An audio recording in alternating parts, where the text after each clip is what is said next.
కర్కాటక రాశి వారికి కేవలం శుక్రుడు మాత్రమే మూడో రాశిలో ఉన్నారు, అందులోనూ నీచ. కాబట్టి ప్రతి అడుగు జాగ్రత్తగా వేయాలి. ఆ శుక్ర బలం వల్ల కొంతవరకు ఆర్థిక అంశాలు బాగుంటాయి. ధనాన్ని జాగ్రత్తగా వాడుకుంటే ఎటువంటి ఆర్థిక సమస్య రాదు, లేకపోతే రుణ సమస్యలకు అవకాశం ఏర్పడుతుంది. దీనికంతటికీ కారణం మొహమాటం, చంచలత్వం, అస్థిరమైన బుద్ధి.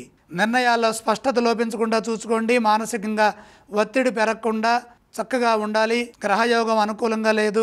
వృత్తి ఉద్యోగ వ్యాపారాల్లో అపార్థాలకు అవకాశం కల్పించకుండా ప్రతి విషయంలోనూ శ్రద్ధ వహించండి. ముందస్తు ప్రణాళికలు సిద్ధం చేయండి. సాధన లేకుండా ఏ పని చేయొద్దు. ఉద్యోగంలో మితంగా ఉండాలి. మితమైన సంభాషణ, అధికంగా పనిచేయాలి. గుర్తింపు కోసమే కృషి చేయండి. ఇదే విధంగా వ్యాపారంలో కూడా సమస్యలు ఎదురుకాకుండా వచ్చిన ప్రతి అవకాశాన్ని జాగ్రత్తగా సద్వినియోగం చేసుకుంటూ ముందుకు సాగండి. లాభ నష్టాలకు అతీతంగా ఆలోచించండి. త్యాగబుద్ధితో ముందుకు సాగండి. మెరుగైన ఫలితాలను సాధించండి. అపార్థాలకు అవకాశం కల్పించకుండా వీలైనంత వరకు మౌనంగా ఉండడానికి ప్రయత్నం చేయండి. సున్నితంగా సమాధానాలు ఇవ్వాలి. కొందరి ప్రవర్తన మీకు ఇబ్బంది కలిగించే అవకాశం ఉంది. కుటుంబ సభ్యుల ప్రమేయంతో ఆ విఘ్నాలని కూడా తొలగి మంచి జరగడానికి అవకాశం ఉన్నది. వారాంతంలో శుభవార్త వింటారు.